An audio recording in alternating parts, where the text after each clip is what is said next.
नमस्कार दोस्तों, आज के इस एपिसोड में मैं आपको भारतीय रेल की फर्स्ट एसी का कंप्लीट टिकट बुक करके दिखाने वाला हूं। मतलब ट्रेन सर्च से लेकर के पेमेंट तक और टिकट बुक हो जाने के बाद रेलवे की तरफ से आपको क्या सारी जानकारी दी जाती है और कैसे आपको ये पता चलेगा कि आपको सीट कहाँ मिला है, क्योंकि फर्स्ट एसी का मामला थोड़ा सा अलग है और चीज़ें जो है प्रतिदिन बदल रही है। तो तकरीबन 1-1.5 साल पहले मैंने आप लोगों को ये सारी चीज़ें बताई हुई थी, तो अभी बहुत सारी चीज़ें जो है बदल दी गई है। तो ऐसे में साल 2025 जो कि आया नहीं है, बहुत ही जल्दी आने वाला है, तो 25 में आप अगर फर्स्ट एसी का टिकट बुक करते हैं तो किन सब चीज़ों को आपको ध्यान में रखने की ज़रूरत है, सारी चीज़ें मैं आपको आज के इस एपिसोड में सरल भाषा में समझाने वाला हूं, जिससे आपके मन का हर एक सवाल जो है यहाँ पे क्लियर होने वाला है।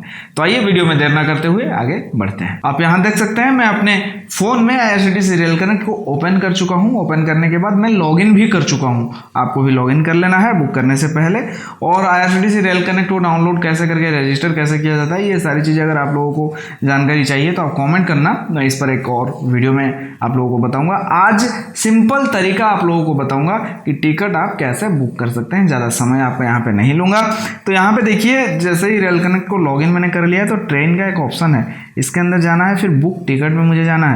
अब जाने के बाद फ्रॉम स्टेशन और टू स्टेशन आप लोगों को दे देना है। साथ ही यहाँ पे कोटा सिलेक्ट करना है। कोटा में अभी मैं मतलब 1-1.5 महीने बाद का टिकट बुक कर रहा हूँ, तो कोटा जो है वो मेरा जनरल ही रहेगा। बाकी आप अपने हिसाब से कोटा दे देना, आपको जो सही लग रहा है। कोटा के बारे में भी आपको जानकारी चाहिए तो वो भी आप मुझे कमेंट करना।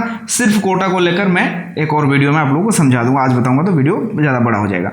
और उसके बाद आपको जो है यहाँ पे कैलेंडर में डेट को सिलेक्ट कर लेना है। मुझे ये टिकट जो है अगले महीने की 24 तारीख को बुक करना है। अब मैं यहाँ ओके करके सर्च ट्रेन पर जैसे ही क्लिक करता हूँ, मेरे सामने मेरा ट्रेन आ जाता है और यहाँ पे जो है फर्स्ट एसी का मुझे टिकट बुक करना है, जैसा कि मैंने आपसे पहले ही कहा था। तो फर्स्ट एसी पर मैं क्लिक करता हूँ और आप देखिए 24 तारीख को 1 नंबर की वेटिंग है, लेकिन उसके बगल में मुझे दिख रहा है 25 तारीख, जहाँ अवेलेबल एक सीट है। मतलब मुझे कोई दिक्कत नहीं है एक दिन आगे पीछे होने से।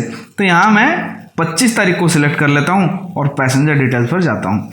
पैसेंजर डिटेल्स पर जैसे ही मैं जाऊंगा तो मेरा जो मास्टर लिस्ट में जितने सारे जो पैसेंजर के या घर के जो मेरे मेंबर्स हैं, जिनके डिटेल यहाँ सेव मैंने किए हुए हैं, वो सारी जानकारी मेरे सामने आ जाएंगी। यहाँ इन्फो जो है सीनियर सिटीजन, ये जो नोटिफिकेशन आया है उसके बाद जो है यहाँ आ जाता है। तो अब मैं आपको ये बता देता हूँ कि आपको मास्टर लिस्ट कैसे सेव करना है, इसका भी एक अलग प्रोसेस है। आज मैं ये सारी चीज़ें नहीं बताऊँगा क्योंकि वीडियो को ज़्यादा बड़ा नहीं करना है।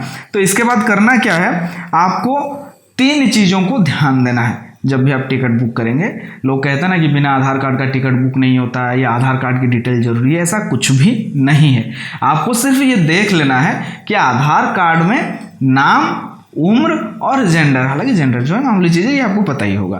तो नाम और उम्र, मतलब नाम में कोई भी स्पेलिंग गलत नहीं होना चाहिए, एक भी स्पेलिंग इधर उधर नहीं होना चाहिए, वरना टीटी को मौका मिल जाएगा आपको जुर्माना करने का। तो यहाँ पे आप कोई भी ऑप्शन क्यों देंगे उनको, तो सब कुछ एकदम प्रॉपर आपको देख लेना है और जो डेट ऑफ बर्थ आपको उस हिसाब से आपको काउंट कर लेना है।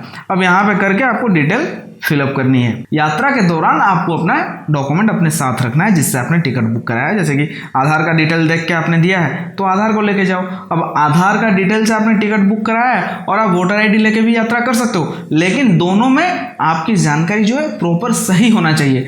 कभी कभी होता है ना कि वोटर आईडी में किसी का डेट ऑफ बर्थ जो थोड़ा आगे पीछे हो गया है, अब आप वोटर आईडी से बुक कर दियो, आधार कार्ड लेके यात्रा कर रहे हो, तो टीटी को लगेगा कि ये गलत बंदा है, तो यहाँ पे आपको जुर्माना भी किया जा सकता है, यहाँ तक कि आपको गाड़ी से उतारा भी जा सकता है। तो इस तरह की गलतियां न करें। अगर आपने मास्टर लिस्ट में सेव करके रखा है तो वो जो नोटिफिकेशन पहले आया था वो तो आएगा ही, साथ में अगर वो चला गया है तो ऐड एग्जिस्टिंग है, आप इस पर क्लिक करके अपना मास्टर लिस्ट को यहाँ से देख सकते हैं और पैसेंजर को सिलेक्ट कर सकते हैं। अब आप पैसेंजर को सिलेक्ट कर लेने के बाद फर्स्ट एसी में एक नया चीज आपको देखने को मिलेगा, बर्थ प्रेफरेंस। यहाँ पे आप जाएंगे, हालांकि उसमें भी होता है लेकिन यहाँ थोड़ा चीजें अंदर जो है अलग है कुछ। पहला है नो प्रेफरेंस, मतलब मेरा कोई पसंद नहीं है, आपको जो देना है आप दे दो, मैं हर जगह एडजस्ट कर लूंगा। दूसरा है लोअर या अपर, मतलब कूप मिले या केबिन मिले, मुझे सीट जो निचली चाहिए या ऊपरी सीट चाहिए, जो आपको चाहिए वो आप बता देना। इसके बाद है केबिन और कूप। केबिन मतलब होता है 4 लोगों के लिए एक कमरा, कूप मतलब होता है 2 लोगों के लिए एक कमरा। अगर आप सिंगल यात्रा कर रहे हो और आप केबिन सिलेक्ट करते हो तो केबिन आपको तो मिलेगा ही मिलेगा, लेकिन अगर आप कूप सिलेक्ट करते हो तो यहाँ पे चांसेस होते हैं मिलने के, क्योंकि डिपेंड करता है कि और भी कोई यात्री अकेले यात्रा कर रहा हो, अकेले है वो, और जेंडर सेम है, अगर आप मेल हो वो भी मेल है तो यहाँ कूप में मिल सकता है, या फीमेल है तो कूप में मिल सकता है, मतलब प्राइवेसी को भी ध्यान में रखा जाता है। और अगर आप लोग 4 लोग यात्रा कर रहे हो तो यहाँ चांसेस 100% है, समझ लो आप लोगों को, अगर आप कैबिन सिलेक्ट करते हो तो आपको कैबिन ही मिलेगा। ठीक है, मैं यहाँ पे कैबिन ही सिलेक्ट कर लेता हूँ, उसके बाद बाकी डिटेल तो सब कुछ दिया हुआ है, फिर मैं डन करता हूँ। अब यहाँ पे दोस्तों पैसेंजर का मोबाइल नंबर मुझे देना है, जो कि आप जो लोग यात्रा करेंगे, जो यात्री है उनमें से किसी एक का आप दे दो यहाँ पे, जिससे कि मैसेज उनके फ़ोन में चला जाए और वो मैसेज दिखा के यात्रा कर सके। अब यहाँ पेमेंट ऑप्शन में आप देखेंगे, अगर आप पे through credit and debit card, net banking ये वाले ऑप्शन से जाते हैं तो आपको 30 रुपये प्लस GST लगेंगे। अगर आप पे थ्रू भीम UPI जाते हो तो आपको 20 रुपये प्लस GST लगेगा। पेमेंट करने से मतलब है, टिकट मिलने से मतलब है, तो यहाँ चार्जेस मैं ज़्यादा क्यों दूँ, तो मैं जाता हूँ पे थ्रू भीम UPI। और इसी फ़ोन में अगर आपका UPI वाला ऐप है, UPI वाले ऐप में नोटिफिकेशन चला जाएगा, वहां से जाकर आप पेमेंट कर सकते हो। तो रिव्यू जर्नी डिटेल पर मैं एक बार क्लिक करके अपनी जो सारी जानकारी है वो देखने के बाद ही मेरा यहाँ पे होगा, तो इस पर मैं क्लिक कर देता हूँ। देखिए, जब भी आप टिकट बुक करेंगे ना तो ये रिव्यू जर्नी डिटेल वाला पेज जो ये बहुत ज़रूरी है। यहाँ आप देखिएगा, जो मतलब आप बुक कर रहे हो उस टाइम पे एक सीट अवेलेबल है, आप बुक करते करते डिटेल भरते भरते कोई और उस टिकट को जो है बुक कर लिया उस सीट को, तो यहाँ पे आपका वेटिंग आ जाएगा। तो अभी देखिए यहाँ पे अवेलेबल 1 ही है, मतलब ये सीट अवेलेबल है, मैं इसको बुक कर सकता हूँ। तो यहाँ पे आपको ध्यान देने की जरूरत है। मैंने कैप्चा दे दिया है, कैप्चा देके प्रोसीड टू पे पर मुझे क्लिक करना है। ये नोटिफिकेशन वेटिंग लिस्ट वाला है, मतलब वेटिंग में अगर आपका टिकट चला जाता है, कंफर्म नहीं होता है, तो आप उसमें यात्रा नहीं कर सकते हैं। आपको 3 से 5 दिनों के अंदर आपको आपका पैसा जो जहाँ से आपके पैसे कटे हैं उसी खाते में वापस कर दिया जाएगा, टिकट को कैंसिल करके वगैरह वगैरह यहाँ पे बताया गया है। तो इसको मैं येस कर देता हूँ।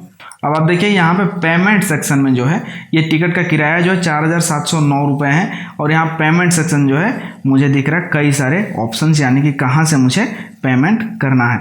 तो मैं यहाँ फ़ोनपे को सिलेक्ट करता हूँ, ये जो है काफ़ी आसान होता है ऐसा मुझे लगता है, तो यहाँ फ़ोनपे से मैं इसको कर लूँगा। फ़ोनपे पे क्लिक करके प्रोसीड टू पे पर मैं क्लिक करता हूँ। अब यहाँ से फ़ोनपे के ऊपर क्लिक करके पे 4709 रुपये 5 पैसे आ रहा है, तो इस पर मैं क्लिक करता हूँ। इसके बाद मुझे मेरे बैंक अकाउंट से पैसे काटे जाने को कहा जा रहा है, मैं पे पर क्लिक करता हूँ और अपना UPI पिन दे देता हूँ। मैं ये सारी चीज़ें आप लोगों को कैमरे के सामने जाकर दिखाया इसलिए क्योंकि स्क्रीन रिकॉर्डिंग पेमेंट सेक्शन में काम नहीं करता है, इससे मतलब सिक्योरिटी पर्पज से जो है बंद कर दिया गया है। तो यहाँ पे देखिए मेरा टिकट जो है बुक हो चुका है। यहाँ आप एक चीज़ देखेंगे, सिर्फ CNF मतलब कंफर्म दिखा रहा है, मतलब मेरा टिकट जो कंफर्म है, बट मुझे सीट या कोच नंबर यहाँ पे बताया नहीं गया है। तो अब सबसे बड़ा सवाल यहाँ पे है कि भैया पैसा इतना सारा लग गया, मतलब स्लीपर में अगर जाता तो 600-700 के अंदर हो जाता, 4700 रुपये मैंने पे किया और मुझे सीट और कोच का नंबर भी नहीं बताया गया। तो मैंने आपसे पहले ही कहा था कि यहाँ पे क्या है, मैनुअल सिलेक्शन होता है, मतलब रेलवे की कर्मचारी जब चार्ट बनता है उससे कुछ देर पहले वो लोग चार्ट को लेके बैठेंगे कि किस यात्री, कौन जेंडर किसका क्या है, मेल है कौन फीमेल है, किसको कहाँ से कहाँ तक जाना है, तो वो देख के वो लोग मैनुअली मतलब यात्रियों को उनके हिसाब से जो है कोच या कैबिन को देंगे। मतलब जैसे होता है ना, कोई मेल जा रहा है तो मेल के साथ में फीमेल को नहीं देंगे कूप में, अगर कूप में देना ही है तो 2 फीमेल को देंगे या 2 मेल को देंगे, एक मेल एक फीमेल को नहीं देंगे, मतलब सिक्योरिटी पर्पज से। ये लोग यात्रियों के हिसाब से सीट कोच कूप दे देने के बाद जो है फाइनल चार्ट बन जाएगा। उसके बाद यात्रियों को मैसेज के जरिए बता दिया जाएगा कि आपको इस कोच में, इस केबिन में, इस सीट में दिया गया है। मतलब गाड़ी अपनी पहली स्टॉप से जिस दिन खुलेगी उसके 3 घंटे पहले तक यहाँ पता चलेगा कि आपको आपका सीट, कोच, केबिन कहाँ मिला है। दोस्तों मुझे लगता है इससे जुड़ी हुई लगभग सारी चीज़ें मैंने आप लोगों को बताया है। फिर भी अगर आपके मन में कोई सवाल है तो आप बेफिक्र होकर मुझे कमेंट कर सकते हैं, मैं कोशिश करूंगा आपके सवालों के जवाब आप लोगों को देने के लिए। आज की इस एपिसोड में सिर्फ इतना ही। वीडियो अच्छा लगने पर वीडियो को लाइक शेयर और चैनल को सब्सक्राइब करना ना भूलें। फिलहाल दीजिए मुझे इजाजत, फिर मिलते हैं कोई नई जानकारी के साथ, तब तक के लिए अपना ख्याल रखें। Take care, bye bye.